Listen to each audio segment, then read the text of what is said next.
Oke, recordingnya sudah mulai, bisa kita mulai juga. Assalamualaikum warahmatullahi wabarakatuh. Selamat pagi semuanya, semoga masih dalam kondisi sehat dan bahagia ya. Oke, hari ini kita memasuki minggu kedua mata kuliah statistika dasar dengan materi statistika deskriptif. Jadi minggu lalu kita sudah mempelajari dasar-dasar dari statistika ya, seperti penggunaannya seperti apa, jenisnya seperti apa, dan untuk 3 minggu ke depan, minggu ini dan 2 minggu ke depan kita akan belajar tentang statistika deskriptif. Jadi beberapa perhitungan yang menggunakan statistika, gitu ya.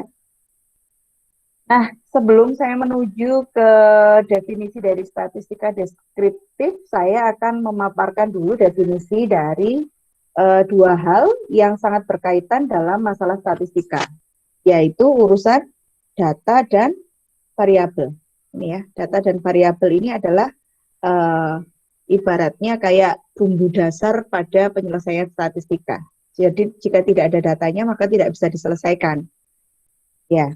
Dan untuk menginterpretasikan kita juga harus mengetahui variabelnya apa supaya kita bisa menginterpretasikan data yang sudah kita miliki dengan baik dan benar.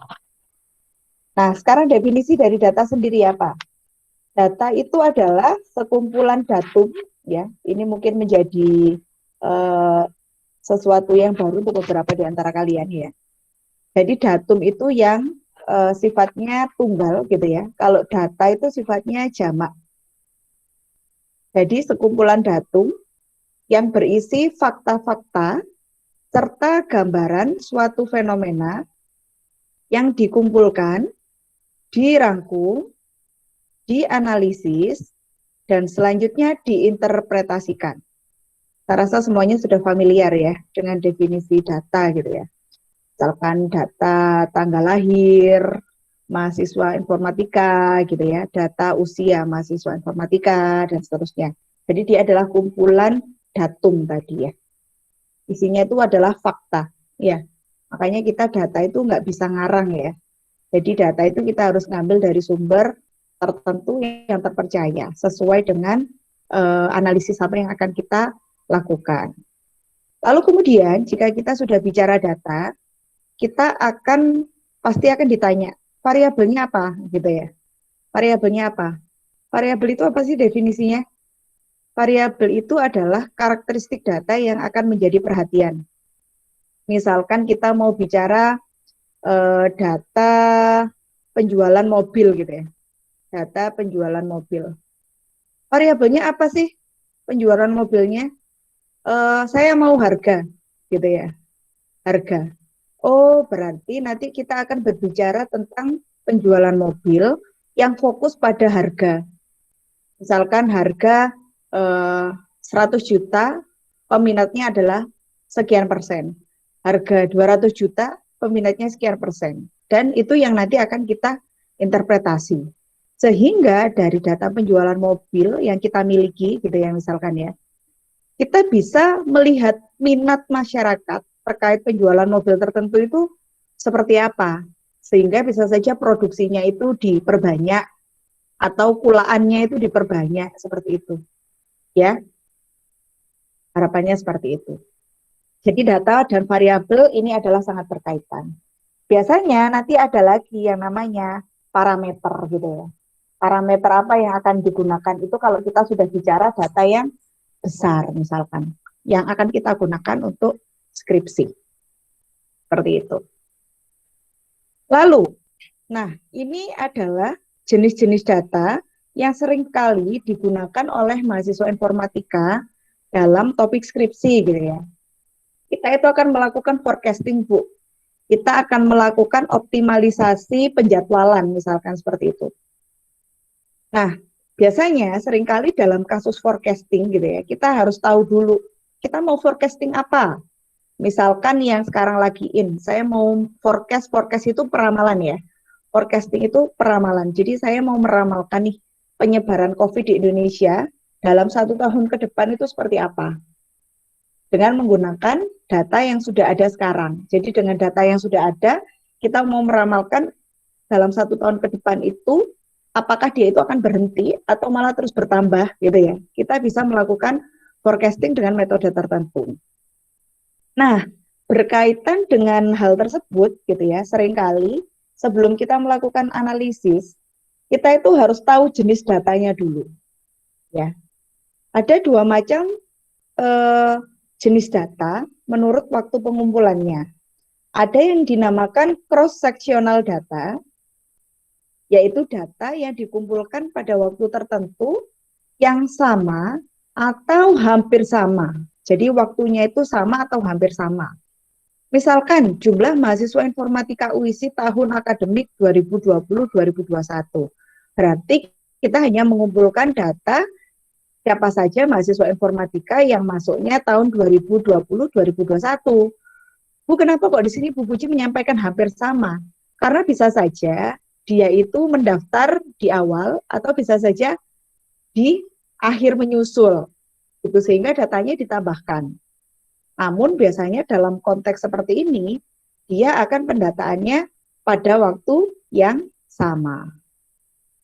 Terus kemudian jumlah perusahaan BUMN yang melaksanakan PMMB, program magang mahasiswa bersertifikat gitu ya. Pendataannya pun juga akan dilakukan pada waktu yang sama. Sesuai batch-nya, misalkan batch 1 tahun 2021, oh itu antara bulan Januari, Februari atau Maret. Sehingga di sini bisa mendekati definisi hampir sama karena ada yang terdata Januari, ada yang terdata Februari, ada juga yang terdata Maret. Tapi mereka adalah dalam kurun waktu yang berurutan atau yang hampir sama. Data yang diambil dalam waktu tertentu yang hampir sama atau yang sama waktunya, dia disebut cross-sectional data. Jadi dalam satu waktu. Nah, ada lagi yang disebut time series data. Jadi misalkan saya bicara tentang penyebaran COVID, maka data penyebaran COVID merupakan data time series. Kenapa? Karena diambilnya berurutan pada waktu tertentu. Misalkan saya mau ambil data COVID bulan Maret gitu ya, bulan Maret. Berarti kan saya ngambil data bulan Maret tanggal 1, bulan Maret tanggal 2, bulan Maret tanggal 3, dan seterusnya. Sehingga data yang dikumpulkan dalam kurun waktu tertentu atau periode tertentu, tidak dalam waktu yang bersamaan, dia disebut time series data. Saya beri contoh, jumlah penyebaran penderita COVID di Indonesia, terus jumlah produksi baju di toko tekstil Yes, misalkan, pada tahun 2018 hingga 2020. Jadi kita akan mengkategorikan data tersebut pada kurun waktu yang sudah kita tentukan. Gitu ya, dua jenis data sesuai dengan pengumpulannya. Ada cross-sectional data dan ada time series data. Lalu, untuk penyajian data, saya rasa ini minggu lalu juga sempat saya bahas ya, untuk penyajian data, kita bisa menggunakan tabel, bisa menggunakan grafik, atau bisa keduanya. Jadi habis tabel digrafikan, itu boleh. Nah, sekarang kita akan belajar tentang jenis penyajian data untuk yang tabel. Ada tabel satu arah, kalau tabel satu arah ini yang tabel yang sederhana itu ya, yang misalkan data mahasiswa informatika laki-laki jumlahnya sekian, perempuan sekian gitu ya. Jadi yang data yang simpel, hanya satu arah tabel. Terus ada lagi tabulasi silang, lebih dari satu arah. Ini tidak akan kita pelajari minggu ini ya. Dan tabel distribusi frekuensi. Ini nanti akan sedikit saya singgung pada minggu ini. Terus untuk pembuatan grafik, grafik pun juga ada macam-macamnya. Ada grafik batang, grafik lingkaran, grafik garis, grafik peta gitu ya. Saya rasa ini sudah familiar ya. Grafik batang berarti yang digambarkan batang kayak gini ya. Harus ada aksisnya. Terus ada grafik lingkaran, misalkan berapa persen mahasiswa informatika laki-laki, mahasiswa informatika perempuan gitu ya. Kalau grafik garis itu ya yang gini-gini ya. Sesuai dengan misalkan kita bicara tentang harga emas, harga saham, biasanya digambarkan dalam grafik garis. Ya, kalau grafik peta itu ya harus dalam bentuk peta, terus kita pelajari biasanya untuk menunjukkan lokasi kita menggunakan grafik peta seperti itu. Nah, sebelum saya menuju ke statistika deskriptif, ada yang mau ditanyakan terkait dasar tadi? Aman? Aman ya? Saya lanjutkan. Sekarang saya akan menginjak pada permasalahan statistika deskriptif. Apa definisi dari statistika deskriptif? Artinya adalah kita akan memberikan deskripsi tentang subjek penelitian berdasarkan data. Kalau kita bicara statistika berarti bicara dengan data dari variabel penelitian yang tidak dilakukan pengujian hipotesis. Ya hipotesis itu hipotesa ya, kayak kita asumsi-asumsi gitu ya. Tapi kita real, kita akan membicarakan tentang data yang ada. Terus, apa saja yang akan kita lakukan pada statistika deskriptif? Ada penyajian frekuensi dan presentase, ada penyajian tabel dan gambar, ada penyajian karakteristik data, misalkan kita bicara minnya, median, modus, ya, standar deviasi, varians, minimum, maksimum, range, jumlah sampel gitu ya. Pokoknya pembicaraan tentang 3 hal ini kira-kira akan kita bicarakan dalam 3 minggu ke depan, mulai dari minggu ini. Oke, selanjutnya misalkan kita melihat kayak gini nih, ya. Jadi ketika kita bertanya untuk apa sih kita kok harus belajar tentang statistika deskriptif? Misalkan kita nih disodorkan dengan seperti ini. Apa ini? Usia warga RT 5 RW 7 misalkan. Waduh, ini ya apa? Ini kita bacanya, analisisnya gimana kalau bentuknya gak karu-karuan gitu ya. Ini kan kayak apa ya, kayak tes psikologi gitu ya, tes psikologi yang penjumlahan ya. Nah, tujuan dari kita belajar tentang statistika deskriptif itu salah satunya adalah kita akan apa ya, menggambarkan data yang belibet gitu ya, data yang cukup banyak dalam sajian data yang lebih mudah dibaca dan lebih mudah untuk dilakukan analisis. Misalkan seperti data yang kita lihat saat ini. Data ini sangat tidak bisa dibaca. Bisa Bu, itu kan ada 15, 17 ya. Terus kita misalkan minta mencari rata-ratanya gimana? Apakah kita akan menjumlahkan satu persatu pakai kalkulator terus dibagi semuanya? Rumit ya, rumit. Inilah yang kita perlukan untuk melakukan deskripsi. Deskripsi penyajian data sehingga data yang masih berantakan itu bisa menjadi data yang rapi, mudah dibaca, mudah dianalisis, sehingga pada akhirnya akan mudah untuk diinterpretasikan. Maksud dari data ini adalah seperti apa. Kayak gitu. Nah, misalkan kayak gini. Bentuk yang belibet tadi yang banyak, ternyata kita bisa menyederhanakan menjadi seperti ini. Misalkan, apa ya, kita data, tadi yang 15 berapa jumlahnya? 8. Berarti warga RT 5, RW 7 tadi, yang berumur 15 tahun itu ada 8 orang. Yang berumur 16 tahun ada 5 orang. Yang berumur 17 tahun ada 12 orang. Yang berumur 40 tahun 14 orang. Sehingga pendataannya kita lebih mudah. Gitu. Ya, atau saya ingin menginterpretasikan sesuai dengan keperluan, Bu. Saya tidak perlu data per tahun, misalkan. Itu pun juga tergantung kita, yang akan kita analisis itu apa, yang akan kita interpretasikan itu apa. Misalkan apa data yang Anda perlukan? Saya butuh jumlah orang yang berusia produktif dan tidak produktif. Oke, saya asumsikan yang berusia produktif itu 25 sampai 40. Gitu ya. Berarti saya beri range. Range usia sekian, ya. Itu berapa orang frekuensinya? Berarti sisanya 41 sampai 45. Sisanya berarti berapa? 15 sampai 24. Itu jumlahnya berapa orang? Berapa orang, berapa orang. Bolehkah seperti ini? Tergantung dari apa yang akan Anda analisis dan apa yang akan Anda interpretasikan. Ya, jadi kita bisa membuat range atau interval sesuai dengan kebutuhan yang akan kita interpretasikan. Namun jika Anda tidak memerlukan pendataan untuk pada range tertentu, kita buat seperti ini pun juga tidak apa-apa. Ya, jadi tergantung dengan keperluan kita. Lalu, ini contoh penyajian data ya, saya buat yang sederhana ya. Misalkan kita akan menyajikan penjualan mobil tadi ya. Penjualan mobil kalau ini variabelnya bukan harga ya, tapi jumlah penjualan ya. Jumlah penjualan, data penjualan mobil. Untuk merek A sekian, merek B sekian, merek C sekian, merek D sekian, dan seterusnya. Lalu kita juga bisa menyajikan data dari bentuk tabel ini ke bentuk grafik, misalkan grafik batang. Ada yang belum tahu cara menyajikannya? Silakan bersuara, apakah sudah tahu cara menyajikan data seperti ini?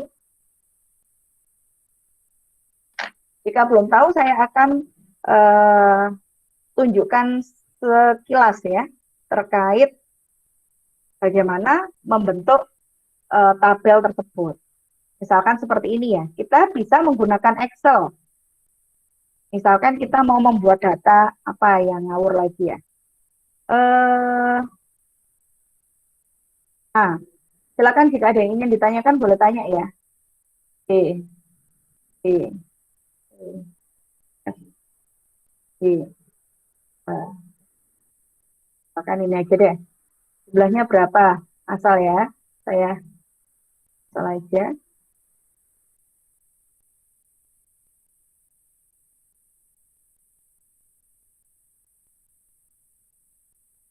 Misalkan seperti ini. Saya ingin menyajikan data ini ke dalam apa namanya grafik Bu. Misalkan grafik apa? Grafik seperti tadi balok.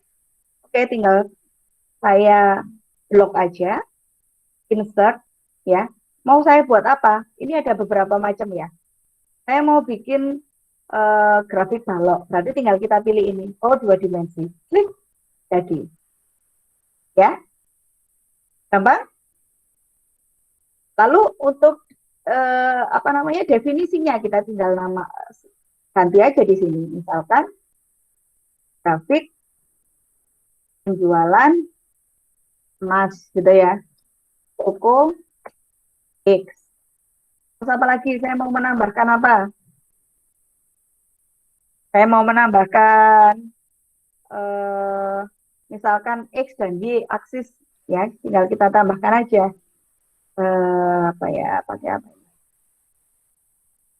Select data, tidak usah format area gini ya. Ini untuk bentuk tabelnya, untuk penamaannya ini ya. Misalkan saya mau dikasih title ya buat bawahnya. Misalkan jenis emas gitu ya, jenis merek emasnya gitu ya. Kan emas mereknya ada macam-macam sekarang ya. Merek emas. Terus yang ini jumlah terjual gitu ya. Jumlah terjual. Tinggal begitu saja. Ya. Bu, saya misalkan mau menggunakan grafik yang lain, tinggal kita pilih aja. Kita pilih di sini ada beberapa macam ya. Kita bisa juga pakai grafik batang misalkan. Seperti ini juga bisa ya. Kita namai. Seperti itu saya rasa. Sampai sini ada yang mau ditanyakan?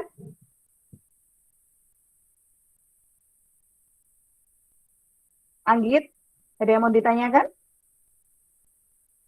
Tidak, Bu. Aman, ya. Hafiz, ada yang mau ditanyakan? Tidak ada, Bu. Lanjutkan, Bu. Gampang ya, saya lanjutkan. Nah, selanjutnya terkait distribusi frekuensi. Ya, distribusi frekuensi itu apa? Distribusi frekuensi itu adalah tabel ringkasan data yang menunjukkan ada frekuensi, ada banyaknya item, ada objek pada setiap kelas yang ada. Tujuannya adalah untuk mendapatkan informasi lebih dalam tentang data yang ada yang tidak dapat secara cepat diperoleh dengan melihat data aslinya, gitu ya. Jadi misalkan kita melihat data aslinya yang sangat-sangat banyak, sehingga kita perlu melakukan tabel distribusi frekuensi untuk kita rapihkan ya, terus kita hitung frekuensinya berapa, jumlahnya berapa, objeknya itu apa saja, terus misalkan kita mau cari yang lebih lengkap, misalkan tepi kelasnya berapa, terus atau kita hitungkan yang lebih luas lagi, min-nya berapa, mediannya berapa, ya. Saya yakin istilah itu saudara sudah familiar selama di SMK ya. Tapi nanti akan kita pelajari kembali selama 3 minggu ke depan ini. Oke. Nah, berikut adalah langkah-langkah untuk menentukan distribusi frekuensi. Yang pertama kita harus punya datanya dulu. Data kita kumpulkan. Minggu lalu saya menyampaikan bahwa jenis data itu ada 2 macam. Data primer dan data sekunder. Kalau kita mengumpulkan sendiri, dia disebut data primer. Kalau kita mengambil dari sumber tertentu, dia disebut data sekunder. Yang disebut dengan mengumpulkan data di sini tidak berarti saudara harus mengumpulkan data sendiri. Jadi boleh kita menggunakan data sekunder juga. Jadi tidak hanya harus data primer. Ya, yang penting Anda harus data di mana data tersebut itu menggambarkan suatu fakta yang real, ya. Jadi pengelompokan yang real, bukan yang asal-asalan yang ngarang gitu ya. Lalu setelah datanya ada, mengurutkan data dari yang terkecil hingga yang terbesar atau sebaliknya. Jadi supaya rapi, data tersebut perlu kita urutkan. Kayak tadi, yang usia warga RT 5 RW 7, kita urutkan dari yang umur 15. Kita hitung berapa jumlahnya, masukkan frekuensi. Umur 16, kita hitung berapa jumlahnya, masukkan frekuensi sampai umur 45. Bu, boleh nggak sebaliknya? Misalkan dari 45 sampai 15 boleh. Yang penting data tersebut kita sajikan berurutan. Ya, dari usia yang paling kecil hingga yang paling tua atau dan seterusnya. Kemudian selanjutnya kita membuat kategori kelas. Ya, kategori kelas itu apa? Kita yang tadi saya sampaikan mau sama di range berapa sampai berapa gitu ya. Itu adalah kelas. Jadi range ini sampai range ini, range ini sampai range ini itu adalah kelas. Bagaimana kita menentukan jumlah kelasnya? Kita bisa menggunakan rumus ini. K itu adalah jumlah kelasnya. 1 ditambah 3,333 log N, di mana N itu adalah jumlah data. Ini perhitungannya gimana? Pakai kalkulator. Ya, 3,33 log jumlah data, hasilnya ditambah 1. Nanti kita akan terlihat kelasnya itu berapa rentannya. Ya. Lalu, jika kategori kelasnya sudah ada jumlahnya ya, jumlah kategori kelasnya ada, lalu kita buat intervalnya. Bagaimana cara menentukan interval kelas? Cara menentukan interval kelas adalah nilai tertinggi dikurangkan nilai terendah dibagi jumlah kelas. Misalkan kita menemukan kelasnya itu ada 10 gitu ya, kelasnya ada 10. Nilai tertingginya adalah 200 misalkan. Nilai terendahnya adalah 50, jumlah kelasnya adalah 10. Tinggal kita kurangkan aja, 200 dikurang 50 dibagi 10. Berarti 150 dibagi 10. Berarti 15. Berarti nanti intervalnya 15-15. Misalkan gimana? Dari 50 sampai 65. Dari 65 sampai tambah 15 ya, 80. Dan seterusnya. Ya, mengapa dibuat seperti ini, Bu? Karena seringkali data yang kita pelajari itu data yang besar, big data. Ya, sehingga apalagi kalau big data itu yang benar-benar data yang puluhan ribu, ratusan ribu ya. Kita akan mengimplementasikan statistika ini dengan menggunakan teori informatika. Sebelum menyampai ke sana, saya akan menunjukkan dulu dasar-dasar. Ya. Kemudian setelah kita tentukan interval kelasnya, kita akan melakukan ya, boleh saya. Kita akan melakukan perhitungan atau penturusan pada setiap kelasnya. Mama ngajar dulu ya. Perhitungan itu apa saja tadi yang saya sampaikan. Bisa saja kita menghitung frekuensinya, jumlahnya berapa. Terus bisa saja kita menghitung min-nya, rata-ratanya, mediannya, standar deviasinya, dan seterusnya. Nanti keseluruhan ini kita akan menggunakan perhitungannya minimal pakai Excel. Ya, minimal pakai Excel. Seharusnya kalau kita di lab, kita bisa di lab bisa pakai SPSS. Ya, Nanti saya coba cari tahu SPSS ini gratis atau tidak. Tapi kalau tidak, kita bisa belajar dengan menggunakan Excel. Karena Excel itu pasti semua mahasiswa itu punya. Seperti itu ya, untuk metode penyelesaian distribusi frekuensi. Kayaknya kita langsung aja belajar ya ke dalam ya. Ya. Nah, sebelum kita ke data ya, sebelum kita ke mencoba menyelesaikan distribusi frekuensi, saya akan membahas dulu terkait distribusi frekuensi relatif. Bentar ya. Dek kecil kan di kamar ya, Nak? Oke. Distribusi frekuensi relatif adalah frekuensi relatif setiap kelas dibanding dengan frekuensi totalnya. Ya. Jadi definisi dari distribusi frekuensi relatif adalah frekuensi relatif setiap kelas dibanding dengan frekuensi totalnya.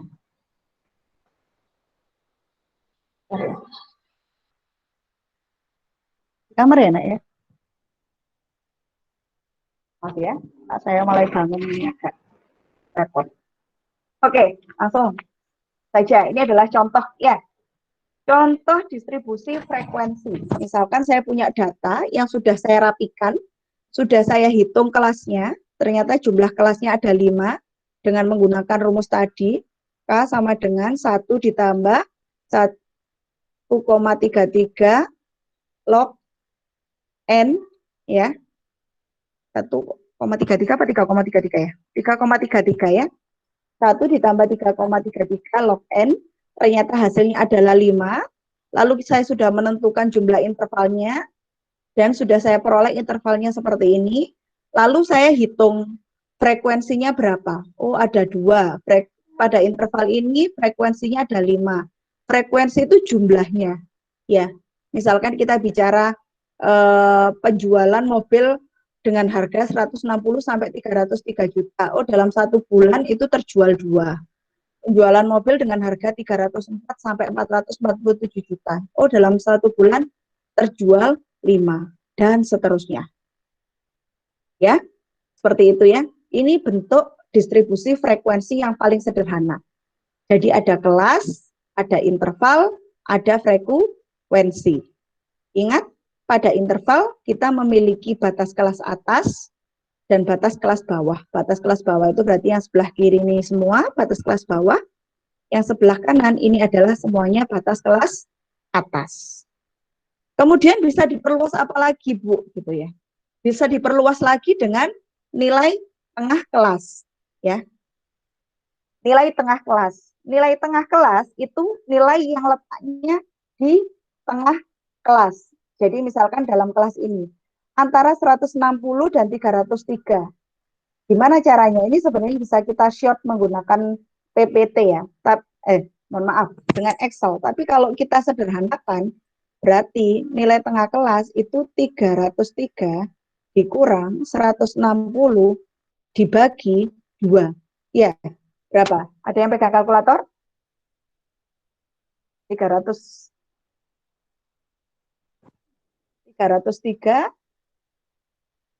min 160 berapa? 3, 4, 1. Ya, 143 dibagi 2. 71. Berarti tengah-tengahnya adalah 72. Ya, hasilnya kan 71,5 ya. Berarti nilai tengahnya adalah 72. Dan seterusnya. Nilai tengah untuk setiap kelas ini juga bisa saudara hitung dengan seperti itu. Ya, batas bawah batas atas dikurang batas bawah dibagi 2. Hasilnya 71,5, Bu, ya kita bulatkan ke atas karena pasti akan ada di tengah-tengahnya. Antara 143 ini tengah-tengahnya berapa? Kayak gitu ya. Lalu selain nilai tengah kelas, kita juga menghitung nilai tepi kelas, ya. Nilai tepi kelas itu ada tepi atas, ada tepi bawah. Definisi dari nilai tepi kelas yaitu nilai batas antara kelas yang memisahkan nilai antara kelas 1 dengan kelas lainnya. Kalau kita sampaikan nilai tepi kelas atas, ya, nilai tepi kelas itu ada 2 macam. tepi atas dan tepi bawah. Kalau tepi atas dia plus 0,5. Kalau tepi bawah dia kurang 0,5. Sehingga misalkan ini kita lihat nilai tepi kelas, berarti nilai tepi kelasnya yang kelas bawah berapa? 159,5. Yang kelas atas 303,5 gitu ya. Terus berarti ini apa? 303,5 terus 447,5. Pokoknya kuncinya ini. Kalau tepi atas dia ditambahkan 0,5, yang tepi bawah dikurangkan 0,5. Ada yang ingin ditanyakan sampai sini?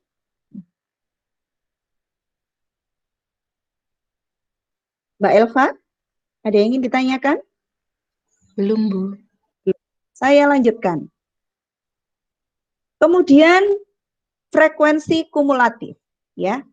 Definisinya penjumlahan frekuensi pada setiap kelas, baik itu meningkat atau menurun.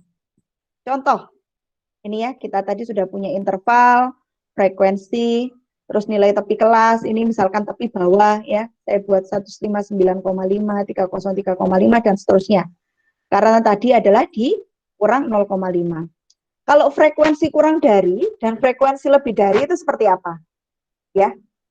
Penjumlahan frekuensi pada setiap kelas, baik itu meningkat, kurang dari, atau menurun, atau yang lebih dari. Misalkan, frekuensinya lebihnya berapa? Dari interval ini dan ini, 3 gitu ya. Terus kemudian ini lebihnya berapa? 4, gitu aja ya. Terus kemudian ini frekuensi kurang dari, yaitu 6. Frekuensi kurang dari, yaitu 2. Ya, misalkan kita mencari frekuensinya untuk setiap kelasnya. Meningkat berapa? Kemudian, nah ini cara bentuk-bentuk penyajian data ya yang tadi saya sampaikan, ada berupa grafik histogram tadi yang saya sampaikan 2 dimensi.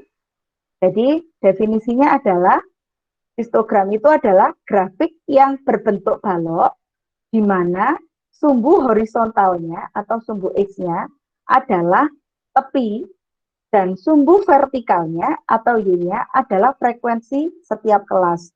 Jadi nanti kita akan mendeskripsikan tabel misalkan interval ini dan ini jumlahnya berapa gitu ya. Ini tidak perlu Anda menggambarkan antara 159 sampai 303 ya. Ini cukup kayak deskripsinya gitu ya. Ini misalkan kita buat A gitu, B, C, D, E gitu juga tidak masalah. Jadi kita cari X-nya A. Oh, ternyata A itu yang menyatakan interval antara 159,5 sampai 303,5. Ternyata jumlahnya adalah 2. Terus yang B, enggak seperti ini ya. Ini yang A, jumlahnya 2. Yang B, jumlahnya 5. Yang C, jumlahnya 9. Yang D, jumlahnya 3.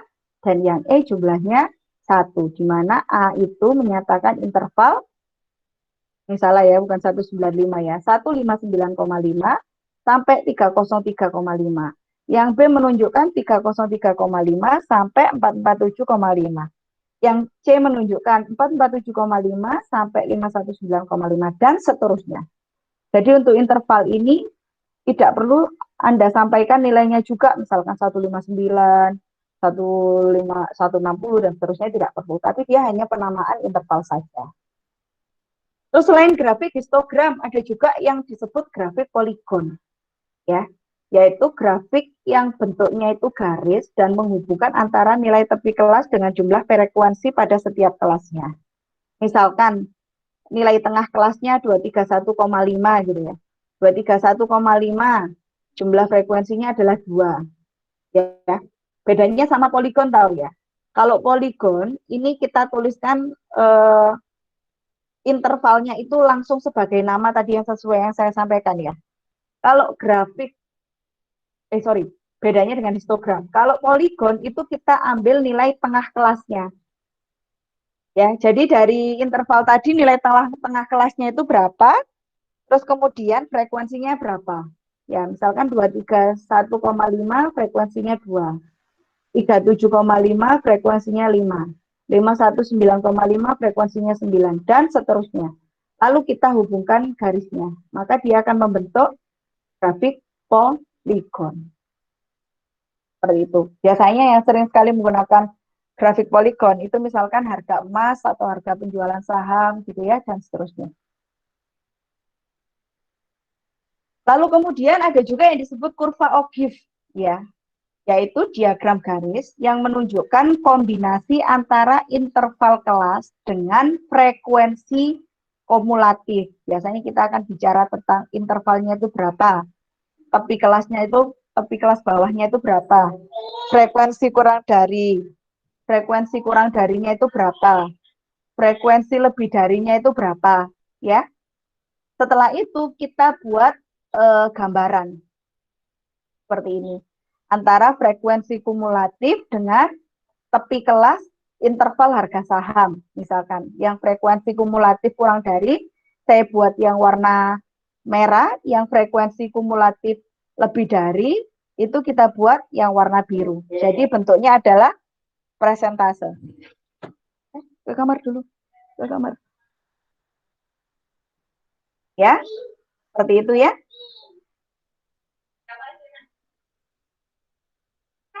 Lalu kemudian setelah kita sudah bisa mendeskripsikan keseluruhannya, ya, di sini frekuensinya menggunakan prosentase ya. Jadi kita menggunakan prosentase frekuensinya sehingga langsung kita hitung. Nanti kita akan belajar lagi. Nah, setelah kita sudah bisa mendeskripsikan data dalam tabel, kemudian kita bisa membuat dalam bentuk beberapa grafik tertentu, misalkan bisa juga grafik poligon, bisa grafik apa namanya? Lupa saya, histogram, atau kita bisa membuat kurva O'Keefe-nya yang semuanya ini bisa kita gunakan dengan menggunakan Excel. Ya, kita juga akan melakukan beberapa perhitungan. Ya, yang hari ini saya akan menunjukkan salah satu perhitungan yaitu menghitung rata-rata hitung populasi. Ya, biasanya dibuat dilambangkan dengan seperti ini ya. Apa ini lambangnya? Mu ya. Dilambangkan dengan mu, yaitu rata-rata hitung populasi. Bagaimana caranya? Sigma dari X ya, jadi jumlahan populasi dijumlahkan, dibagi dengan total populasi. Saya beri nama N besar. Kalau kita mencari rata-rata hitung populasi. Kalau kita mencari rata-rata hitung sampel, kita bisa menggunakan X bar, ya. Rata-rata hitung sampel sama dengan sigma dari X dibagi N, jumlah sampelnya. Ya. Jadi kita lambangkan dengan N besar, dan N biasanya nilai N besar ini lebih besar daripada nilai N kecil. Seperti itu. Kita bisa dengan mudah, ini juga bisa menggunakan Excel ya. Kita bisa menggunakan Excel untuk perhitungannya. Oke, lalu ada juga definisi dari rata-rata hitung tertimbang. Artinya apa? Rata-rata dengan bobot atau kepentingan dari setiap data itu berbeda. Besar dan kecilnya bobot tergantung pada alasan ekonomi teknisnya. Ya. Untuk mencari rata-rata hitung tertimbang, kita bisa menggunakan rumus seperti ini. Kita sebut XW. Ya. Misalkan jumlah X ini adalah jumlah mobil yang terjual. Ini harga mobil, gitu ya. Untuk menghitung rata-rata hitung tertimbang dari harga mobil, penjualan mobil, yaitu misalkan mobil A yang laku misalkan berapa, frekuensinya 2, dikalikan harga mobil A berapa, misalkan 100 juta. Mobil B yang laku berapa, 10, harganya berapa, misalkan 200 juta. Dan seterusnya, jadi dikalikan. Kemudian dibagi jumlah harga masing-masing. Hasilnya suatu nilai, dia disebut rata-rata hitung tertimbang. Yang bergantung dengan alasan ekonomi teknisnya. Saya rasa masih sederhana sih perhitungan rata-ratanya, pokoknya dikalikan semua terus dibagikan dengan jumlahnya. Itu ya. Sudah cukup capek ini saya menyampaikan. Mungkin ini yang terakhir ya, mudah-mudahan. yaitu rata-rata hitung data berkelompok. Ya, data berkelompok adalah data yang sudah dibuat distribusi frekuensinya. Sudah kita rapikan seperti tadi. Untuk mencari rata-ratanya, kita tinggal menghitung frekuensi dikalikan jumlahnya. Jadi ini lebih mirip kayak harga yang tertimbang ya. Misalkan tadi yang umur 15 gitu ya. Umur 15 frekuensinya 2 gitu ya. Ditambah umur 16 frekuensinya 6 misalkan, ditambah umur 17 frekuensinya 8 dibagi N. N itu adalah jumlah datanya berapa. Misalkan jumlah umurnya ada 10 kayak gitu. Maka rata-rata hitung data per kelompoknya adalah sejumlah nilai yang sudah dihitung. Seperti itu. Sampai sini ada yang mau ditanyakan? Saya perlu minum dulu. Silakan. Ada yang ingin ditanyakan?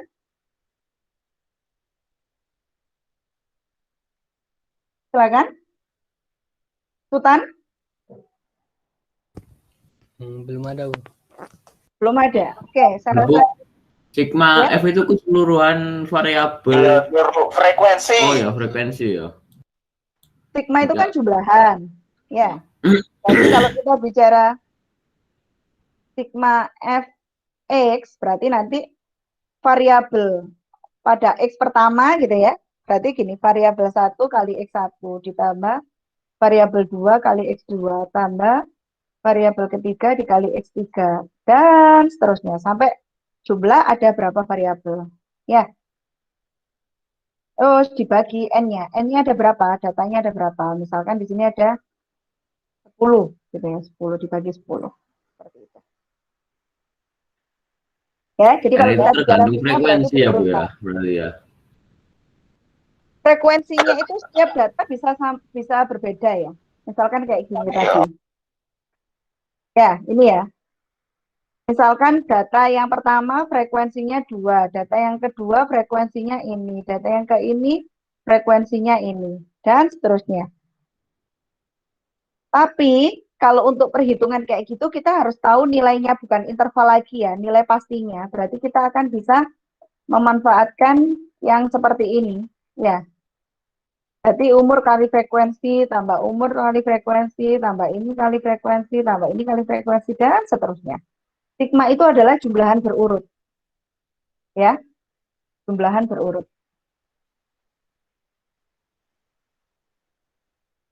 Seperti itu. Tapi ini kalau pakai Excel, kalian tinggal short aja. Ini kalikan ini, terus di short, hasilnya apa, dibagi jumlahnya. Nanti aja, minggu depan kita akan belajar pakai Excel lagi. Ya, kita akan belajar ini, tapi saya tetap akan memberikan kalian latihan untuk belajar ya. Ya, yang paling akhir. Oh, ini tadi perhitungannya ya. Nah, oh, ini saya lupa kalau ini. Oh, kalau dalam hal ini, yang interval kita ambil nilai tengahnya ya. Ini misalkan kita punya interval ini, kita nyari nilai tengahnya, dia adalah berperan sebagai X. Dan lainnya juga berperan sebagai X ya, nilai tengahnya. Jadi nanti F kali X-nya kita tinggal kalikan. Ya. Terus kemudian dibagi N-nya adalah jumlah dari frekuensinya. Ya, 20. Berarti hasilnya adalah nilai X, F kali X-nya adalah ini, N-nya adalah 20, sehingga nilai rata-ratanya adalah ini. Saya lupa kalau sudah memberikan contoh. Ada yang ingin ditanyakan?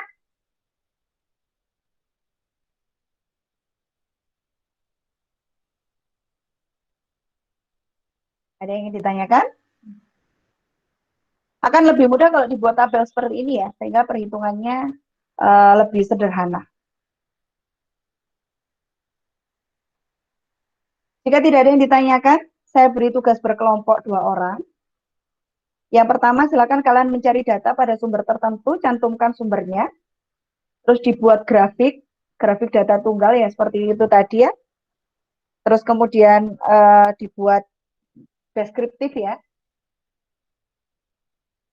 Grafik data berkelompok itu kita buat intervalnya dan ada kelasnya. Terus kemudian hitung tepi ya, sorry bukan tengah kelas, tepi kelas. Oh iya betul, tengah kelas, tepi kelas, frekuensi kumulatif. Terus kalian buat grafik histogramnya, kalian hitung nilai rata-ratanya, lalu Anda ceritakan. Buat interpretasi dari semua hasil perhitungan. Maksud dari data tersebut itu apa? Datanya apa? Bebas, yang penting Anda ngambil data dari suatu sumber. Ya, artinya data fakta, data real.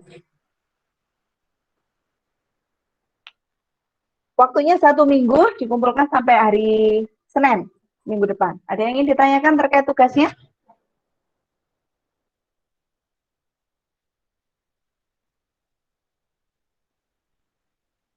Ada yang ingin ditanyakan terkait tugasnya? Grafisnya di Excel ya, Bu ya? Bisa pakai di Excel. Mau pakai Word biasa juga tidak masalah.